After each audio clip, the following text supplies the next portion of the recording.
RM Sotheby's is the world's largest collector car auction house by total sales. They are the preeminent market maker of high-quality collector cars and collections, regardless of size or complexity. By working in partnership with the Sotheby's team and its network of 80 offices in 40 countries, RM Sotheby's has established the largest client network of any collector car auction house in the world. Join the RM Sotheby's family by connecting with one of their car specialists at rmsotheby's.com or contact me directly at gstanley@rmsotheby's.com. All right, welcome to the Collector Car Podcast. I have a guest on today I've been honestly wanting on my podcast for years. So I'd like to welcome Jeff Lane. Jeff, how are you doing today? I'm doing great. Well, I appreciate you coming on. I've been wanting you on for years because you have such weird and wacky and innovative and interesting cars in the Lane Motor Museum just outside of Nashville. Is that correct? Yeah, we're just like 3 miles from downtown. Yep. Yeah. So if you would, tell us a little bit about your museum for those who have never been there before. If you're on YouTube, I'll overlay some pictures. For those in the Ohio area and beyond, you're the featured collector at the Cincinnati Concours d'Elegance, so you're bringing 5 cars. Is that right? Yes, that's correct. So okay. Yeah. So our collection is essentially an overview is unique and different is kind of how we call it. We have 550 cars in the collection about. We have 4 major themes in the collection. The first one would be microcars, which a microcar generally is classed as a car less than 400 cc engine size. So BMW Isetta is a big example of that. Very successful microcar actually. And there were during the 50s and 60s, there were probably over 100 microcar makers. Isetta made 250, or BMW made 250,000 Isettas, but on the other end of that, there's the Peel Trident, right? So they made 50 of those. So there was a lot of variety and the volume and the type of cars made in the microcar world. Our second big part of our collection is propeller-powered, I want to say cars, but even vehicles, right? So we have about 20 propeller-powered vehicles. We have cars, we have bicycles, we have canoes, we have ice sleds. So that's quite a different kind of take that, most people have never seen a propeller-powered vehicle of any kind, except, of course, an airplane, right? So that's the second one. The third one is Tatras, Czechoslovakian car maker that started making cars in the early 1920s. Continued to make cars up to about 1998. Very innovative. They were kind of the T87, which came out just before the war, that was V8 overhead cam and air cooled, went 100 miles an hour, was one of their premier cars. They also make large industrial trucks. They still make large industrial trucks. So we have about 25 Tatras in the collection. And the last major theme of our collection would be prototypes or one-off vehicles, and we have about 40 vehicles that are one-offs. I mean, people come here a lot of times and say, "What's your rarest car?" And it's like, okay, we have 40 one of a kind, so pick one of those, I guess, right? So that's the impetus. So you gave me a lot there. So Tatras, real quick, is it true that the joke is that they killed more Nazis as Nazi vehicles than, I mean, isn't there a joke about that because the handling was so poor? There's a big joke about that. So the Tatra T87, again, was rear engine V8, although it was aluminum engine, so, it wasn't, but it was still fairly heavy. It had a lot of weight in the back, of course. And in that time, obviously, no radial tires. It was a grand cruising car, not a sports car by any means, right? Although it was fairly fast, because like I said, it would go 100 miles an hour. The interesting thing about that story is somebody made it up, but one of the Tatra people that are very scholarly about Tatra, a Dutch guy from Holland, he never was able to find any written confirmation that's true. Right now, obviously, the Tatra, the T87 is unique in the fact that when Hitler invaded Czechoslovakia, car production stopped, except they continued to make some T87s because the generals liked to ride in a T87. They were big, they were comfortable, they were fast. Most of them had drivers, which were probably very proficient, right? So did one ever run off the road and kill a general in the back seat? I mean, probably, but there's really no written documentation saying that was a big problem. So, right. Which one of those wives' tales that after it's repeated for decades and decades and decades, everybody thinks and maybe it's true, but there's no evidence of it. Right. Right. Okay. Well, it's a great story anyways, it's fun to say. Now you're coming to Cincinnati Concours. That is the weekend of Friday, the 6th, the 7th, and the actual show is actually on Sunday, the 8th. And so will you be here for the entire weekend's festivities, getting set up and showing some cars?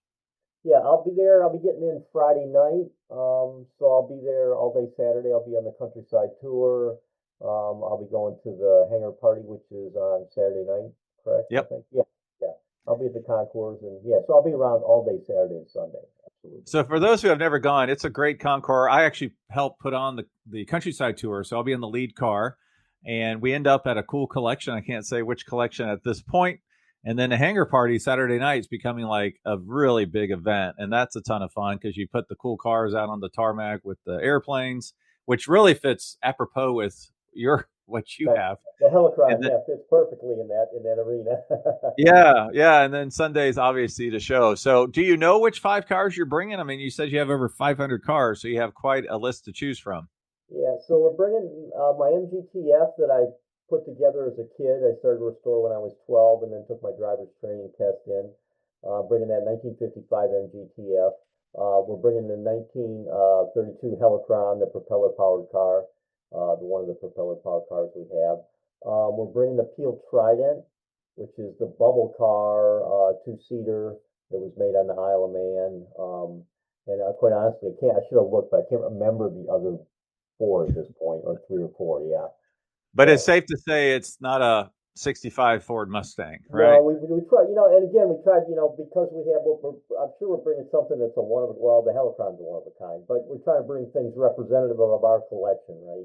We won't be bringing a Corvair or anything that would, to us would be, although, we have 2 CVs, which, they made 8 million 2 CVs, so you could say those are kind of pedestrian, but they're, in the U.S., they're somewhat odd. So. Well, and I gave you a little heads up. I have been doing these fun songs generated by AI, and they're actually really, really good. So I created one just for you in your museum. Are you ready for a little sneak peek? Yeah, absolutely. All right, let's do about 30 seconds here. Now, the entire song will be at the end of this interview. Here we go. Down in Nashville, there's a place you gotta see to believe, where bubble cars and prop planes make your senses want to leave. No Lambos, no Ferraris, nah, this place has got more soul. Like a Czech made Tatra with a fan behind the roll. It's Lane's parade of the peculiar. Cars so odd, they're downright nuclear. From French 3 wheels to wood frame dreams, this ain't your daddy's muscle machine. So grab your map and take a ride. At the Lane, the weird gets glorified. Yeah, so I'll send it to you and I'll overlay it so we can hear a little bit better. So still working out the kinks on that. So yeah, it's fun. It did get Tatra in there fairly quickly. So and it said nothing like Lamborghinis or Ferraris, nothing that boring basically. So yeah, so enjoy it. It'll be at the end of this. Use it as you wish. I'll shoot it to you as well in an email. So I see a lot of collections. I don't know if you know or not, but I'm a car specialist with RM Sotheby's. And so I get to see a lot of cool collections. And I really like looking at collections because you kind of see what people are passionate about. How did you become passionate about these types of cars and vehicles? Yeah, it was just kind of a process. I mean, we started out, I grew up around Detroit and my dad was into MGT series. So that's kind of where we started, which was, in that part of the country and in that era, right, 70s, that was pretty unusual, 70s and 80s, because it was still, America, right? It was still the big 3. That's changed a lot now, but so it kind of started with that, and from there I kind of wandered into microcars. I kind of always enjoyed microcars, and they were fun to drive around the neighborhood and stuff like that. So I got into that, and then because I'm a mechanical engineer, I was drawn more to things that to me are mechanically interesting than maybe aesthetically beautiful. So hence the propeller-powered cars, hence Tatra.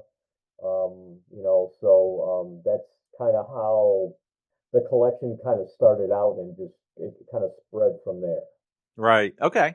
No, that's very cool. Now, Derek gave me a little tour last time I was there, and he's a previous podcast guest way back in the day. tell us about the little Puma, because that thing looked like a little Ferrari 275 GTB practically. Yeah. So Puma GT. So Puma's a Brazilian company that I'm not sure if they're still in business or not, but they've been in business for a long time, and they did different cars, mostly on Volkswagen chassis, Okay. fiberglass body. You could actually, before the regulations hit in 68, 69, or 70, you could buy a Puma in Brazil and bring it here. Now, of course, a lot of them are 25 years old, so you can bring them here. But the Puma GT is really, you're right. It looks a lot like a baby Ferrari. Really, really pretty looking car. And it's a pretty light car, so I mean, it is Volkswagen, right? But it's still relatively, quick for what it is. Yeah. Yeah. It's a good looking little car. Yeah. So what is it like to maintain 500 vehicles? I can't even imagine. It's a challenge. So, we have three full-time restoration people, and then we have two people that do lighter maintenance, move cars around, exercise them. So it's a question of, we have most of the cars run, not all of them, but I would say about 400 of the cars are in running condition. So we exercise the car, then we take the battery out of it, try to preserve it so the next time we run it, will run again, right? Of course, that doesn't, some cars you put a battery in and check the brake lights and you can take off, and some cars, you start it up and oil pours out of somewhere, or the fuel pump doesn't work, or who knows what could happen, right? So, but we're doing our best to kind of take care of the cars and preserve them in running condition. Yeah, that's really crazy. So I know I'm asking a big question here, but if someone said, "All right, you got to sell all 500, but you can keep three of them," what three would it be? Like, what are your favorites? I mean, you mentioned what's the one that you're bringing with the propeller? The Helicron, yeah. Right. Well, the favorite would have to be my TF because Yeah. of the emotional attachment to it. I've had it over 50 years now, so and actually just drove it. I just drove it about a week ago, and it's one of those things about as a diversion. I really enjoy driving the cars, and the good thing about having so many cars is that there's cars I haven't driven in 2 or 3 years, right? And I'll get in and drive and say, wow, now I remember why I really like this car. But so the TF would be number one. Probably number two would be, I like the old Fiat 500s. Yeah. They're small, they're kind of quirky, they're generally fairly reliable. My view is I have a Fiat Multipla, an older one that I live 3 miles from the museum. Actually, I drove to work today.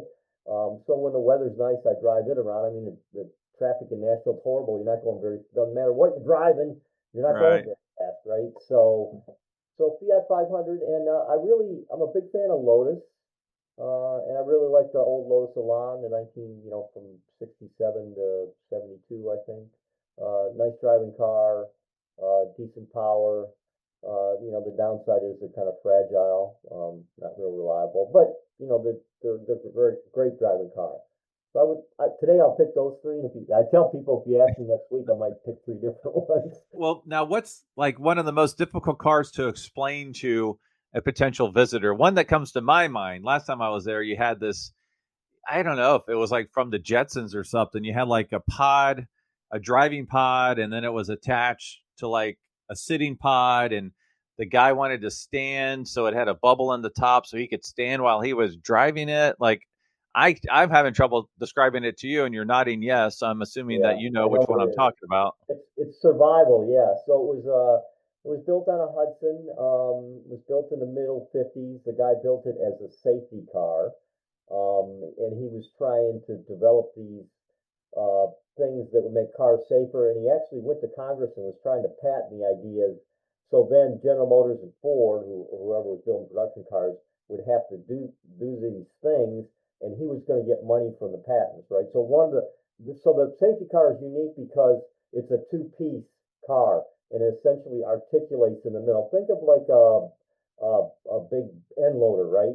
That they drive around on the construction sites, and it'll swivel in the middle. Well, that's what it's like. So the engine's in the front module, which is the Hudson engine, and then the back module is basically where the passengers sit.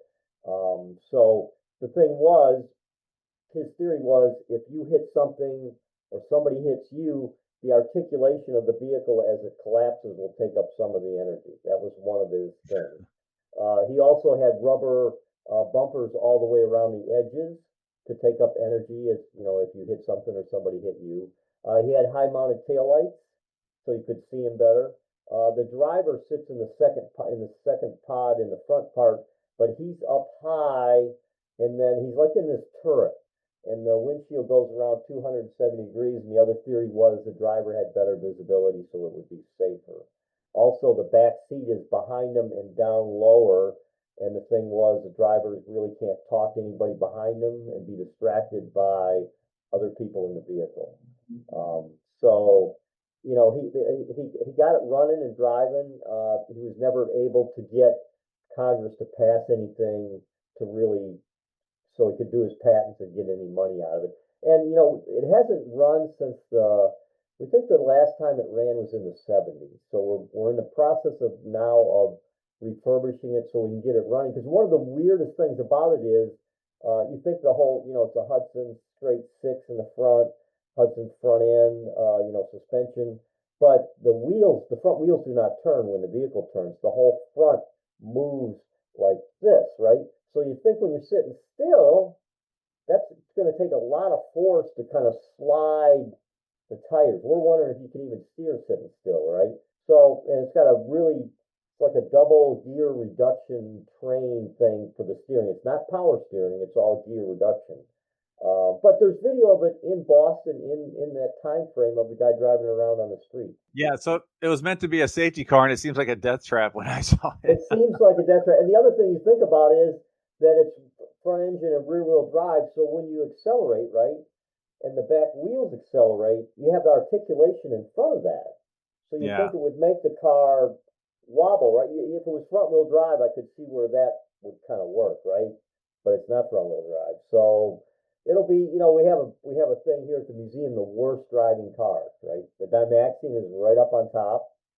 This may be, when we get it running, this may be the leader. Wow. We'll find out. Is there a car in the museum that's like massively misunderstood by folks when they see it? Like they don't quite get it or understand it? I mean, is it that car, or is there another one you're like, that one always needs a lot of explaining? Yeah. There's a couple, I think. One would be the Helicron, the propeller, a propeller-powered car, because people are like, I don't get it, I don't understand it. But the Helicron, you have to understand the context of that was mostly 20s and early 30s technology. People were fascinated by airplanes at that point because airplanes were starting to carry packages and people around. The thing with the propeller-powered car is they believed that it would be more fuel efficient. It also was going to be a simpler car because there's no clutch. There's no transmission, there's no differential, right? So those things matter. And the Helicron actually made sense in the 20s and 30s in like a flat, like think of Kansas, right? Not many stop signs, not many red lights, not many other cars too, right? And it's flat terrain. You kind of get going and you just motor along. So that makes sense. It makes absolutely no sense for stoplights and hills and traffic, right? Because what a propeller-powered car does well is it kind of motors along at steady speed, whatever that might be, 30, 40, 50 miles an hour. It doesn't like to accelerate. It stops good, but it also is very loud, right? So people, right. You got to think kind of outside the box. It makes absolutely no sense today, right, whatsoever. The other cars that people look at, they have a hard time capturing it, right, is our microcars, right? The BMW Isetta, the POP 50. They're like, what a joke, but they don't understand that microcars kind of came about in Europe in the 50s, where a lot of people were still either walking or riding a bicycle or maybe a motorcycle, right? So a microcar was made to give you transportation, not great distances, but transportation where there was a little bit of weather protection. They had to be, their price point too was to be only slightly more expensive than a motorcycle because all the microcar makers knew that nobody could afford a Ferrari or Maserati, or hardly anybody could afford one, right? So that they knew what their market was. And again, the 250,000 Isetta, so that was a fairly successful car back in the day. But again, today, right, with everybody drives 80 miles an hour, people are in 5,000-pound vehicles, and it makes absolutely no sense today. Now, are you still adding cars to the collection? We are. We just, in fact, yesterday There was a guy that approached us about a year ago from France and had a one-off microcar that he built for his wife, and she used it for years and years and years. And at that point, he's like, I don't know if I want to sell it. And we're like, yeah, it's very interesting. It's got a great story. If you want to sell it, someday let us know. And he contacted us yesterday via email, and he said, yeah, now I've decided I want to sell it. So, Is there a dream car that you're chasing? Like, oh man, I'd love to have one of those, whatever it is. we're now working there. It's funny because there is like a sales brochure from, I believe it's Argentina. And it's kind of like, think about Buick Bel Air with a big radial engine on the back with a propeller on it. Oh my gosh. And the sales brochure looks legitimate, like, they actually made this car. That's one car we've always, we've never found any evidence that they really made one. So maybe they didn't. We're kind of looking for that. I've got a list of stuff we're looking for. There's another car that I think is really, really interesting, and we don't know, again, another one was it ever made, and that is during, of course, World War I, they had trench warfare, right, where they dug all these trenches so people couldn't kind of just drive a vehicle across the field. And so this guy developed this vehicle, and he sketched it out, and there's some text about it, where it's spring loaded, right? And so the springs pull it down, and as you drive it along and you see the trench, then you hit a switch, and the thing will jump up in the air for 2 or 3 or 4 seconds, enough to go drive to clear it. To clear over the trench. Yeah, kind of a good idea, kind of a neat idea, kind of a wacky idea, but so we're looking for that. That's like the Batmobile from the Christian Bale. He's got to jump over to get into his bat cave. That's same idea, because that one in the movie, fictional, but was meant for bridging destroyed bridges or something like that. So yeah, same idea. Yeah. That's funny. I wonder if that's where they got the idea. That would be interesting. So I mentioned a 1965 Mustang earlier. I've got a fastback in my garage. What would it take for a muscle car, pony car, sports car, where they make millions of them, to be added to your collection? Is that, it's got to be a prototype, it's got to be a styling car, it's got to be a weird alternative energy thing?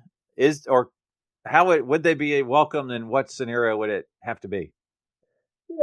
It's not totally true, because like we have a Dodge Viper.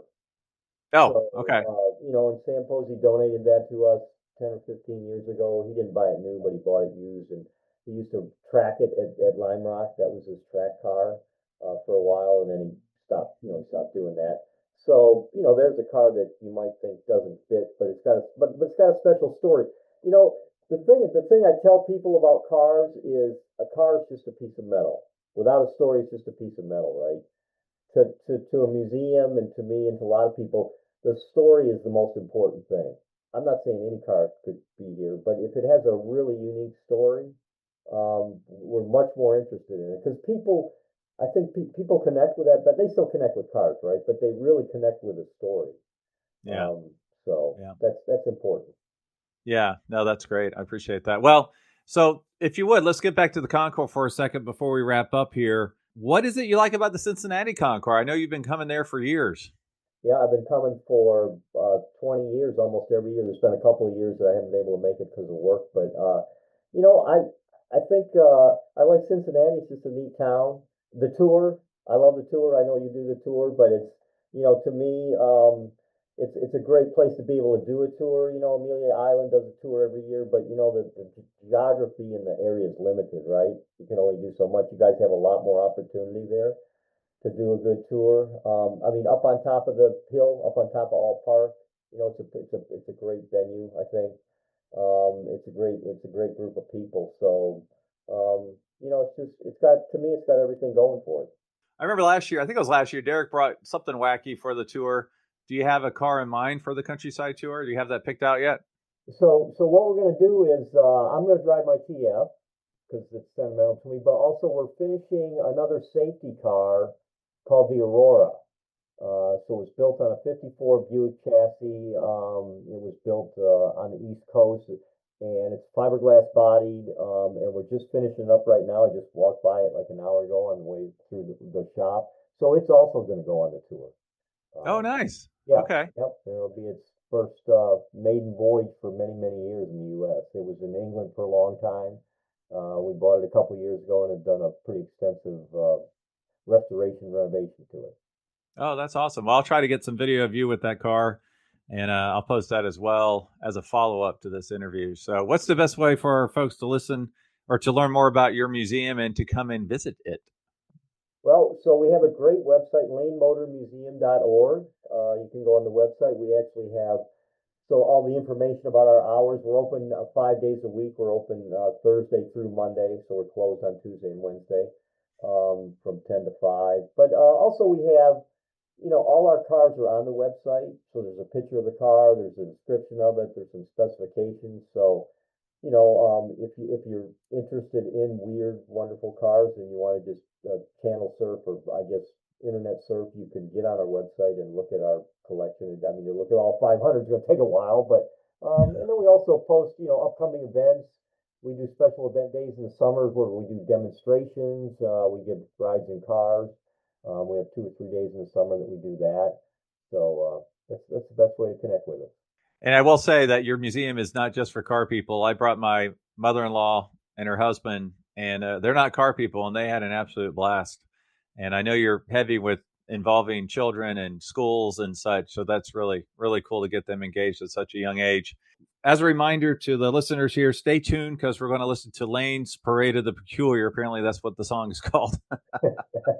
But yeah, Jeff, thank you so much for your time on the Collector Car Podcast, and I'll see you, I think, this coming weekend. Yeah, I'll see you Saturday. Absolutely. Looking forward to it. Down in Nashville, there's a place you gotta see to believe, where bubble cars and prop planes make your senses want to leave. No Lambos, no Ferraris, nah, this place has got more soul. Like a Czech made Tatra with a fan behind the roll. It's Lane's Parade of the Peculiar. Cars so odd, they're downright nuclear. From French 3 wheels to wood frame dreams, this ain't your daddy's muscle machine. So grab your map and take a ride. At the Lane, the weird gets glorified. There's a car that swims and one that slides, a Citroen that leans on curves and glides, microcars that fit just one and half a friend, and German post vans from a decade that won't end. Bubble tops and cycle fenders, 2 strokes with their own defenders, Wartburg Saabs and Soviets, Valorexes on a budget bed, a Honda 600 that's barely alive, but somehow still manage to drive. It's Lane's Parade of the Peculiar, where tailpipes, giggle and grills look sillier. Aerodynamic, sure, why not? Put a plane on wheels and call it hot. Forget your V8s, forget your pride. At the Lane, the quirks get glorified. There's one with skis and one with treads, a car with wings and one with beds. From Matras, Tatras, fire trucks, to prototypes you never knew. So if you're bored of beige and sleek, come get your freaky fuel this week. No need for torque or fancy flair, just park your norms and meet us there.